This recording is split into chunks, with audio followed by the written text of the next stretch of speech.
Hey, Bulls and Bears, back with another economic collapse update. Today is May 10th. It's Tuesday, 2022.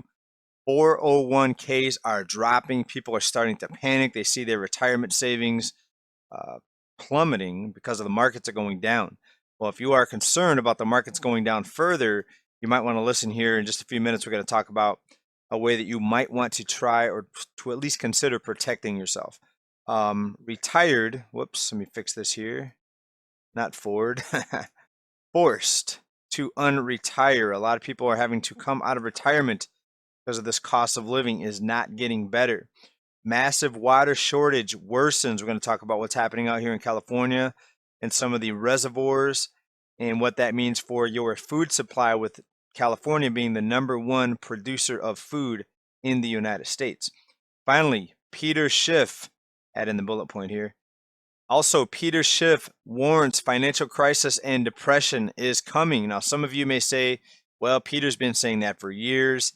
Well, he has been saying that for years, and it's probably a good thing because a lot of people, maybe more people, are prepared now for what's happening. Things are happening. Things that he predicted are happening. Out of control cost of living, out of control rising prices, inflation, markets falling, 401ks getting decimated at the same time of the cost of living going out of control for so many people. Let's get started right here. 401ks dropping. Well, most people that have a retirement account and most people that are employed do have some sort of retirement savings, 401k. A lot of the times companies will match what you put into your 401k. It's usually up to 6% of your weekly or biweekly paycheck. And we're seeing more headlines like this with 401k funds down about 13% or more this year. And I also see it down in comments on this channel. People have lost a lot of money in some cases in their 401k. What you want to look for is a money market option, a sort of a cash option. Sometimes it'll be called a stable fund, and it's typically tied to bonds. Now, to some people, that sounds scary, but bond yields are rising. With rising rates comes rising bond yields. So you may only get 1 or 2%, but if you think the market's going to continue to sell off, you might want to at least explore that option or look into it and do your research on it. I'm not giving investment advice because there's risks in every market, including bonds, but at least take a look and do some research into it. Or maybe you've been in a stable fund waiting for this drop and now you think it's a good time to go in and buy. Well, there's still a lot of fear out there, fear of rising rates, fear of a lot of things we've been talking about on this channel that are getting worse, fear of those things continuing to get worse, such as the cost of living, fear of more rate hikes and market collapses. Right, anything's possible in this market. The plunge protection team could come in and bring these market to new highs. It doesn't look like that's happening.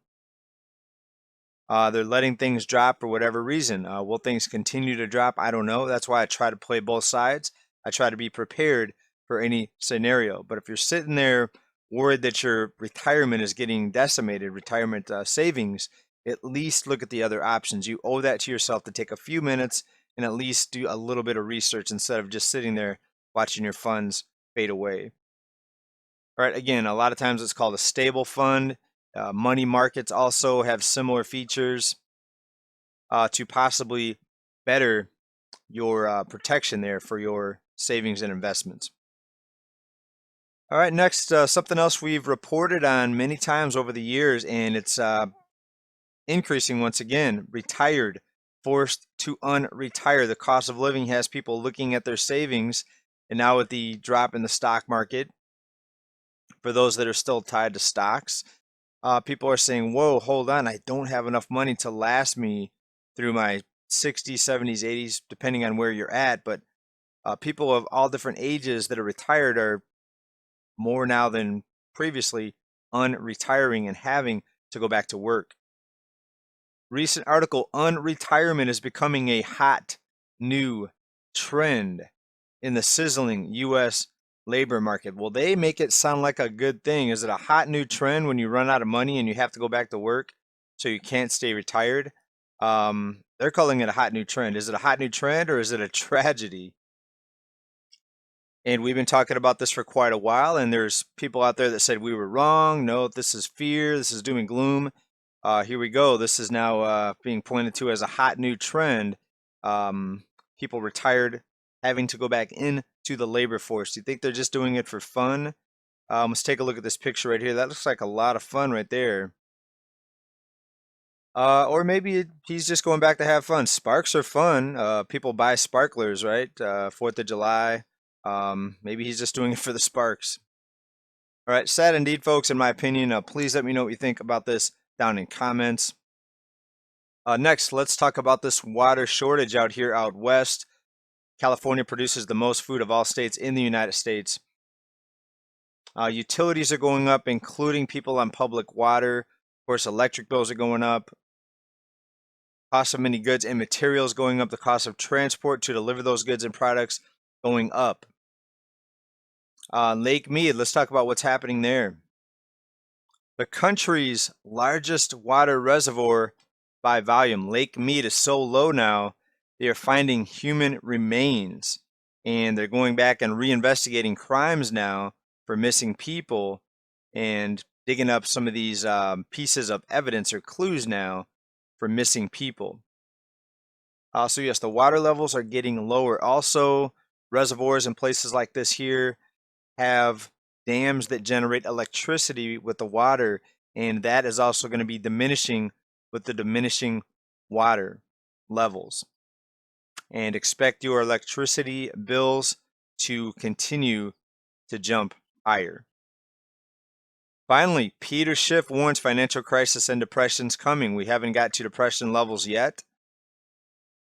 I don't think it's going to be similar to what we saw in the previous depression. I think it's going to be worse.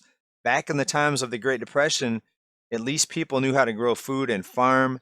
Now, hardly anyone knows how to do that. Everyone's dependent on the magic plastic, swiping the credit card, going to the grocery store. They don't even understand that there's labor behind the food that they eat. It has to be grown. It has to be delivered. The farmers need fertilizer, and fertilizer prices are skyrocketing because of shortages and delays and interruption in the shipping and the supplies. Peter recently put out the following: the entire U.S. economy is about to shut down again. This time it won't be a dress rehearsal like it was for the C-19. This will be the real thing. We won't ask businesses to close. They'll have no choice but to close. Tens of millions will be fired from their jobs and will never return. He continues, J. Powell is completely clueless about the economic bubble that the Fed has inflated. Money has been free for 12 years, and as a result, more mistakes were made on Main Street than Wall Street than at any point in history. An inflation fight will cause another financial crisis and depression. Financial crisis and depression. Folks, that's Peter Schiff. Many of you laughed at him. They said he was overreacting. Well, his predictions are coming true. Look at everything is kind of headed in the wrong direction. Please let me know what you think down in the comments. Peter Schiff, the water crisis and shortage, 401ks losing, dropping, and the surge in unretiring. A hot new trend, or is it a tragic situation? Please let me know. Thanks everybody for being here. Bye for now. Peace.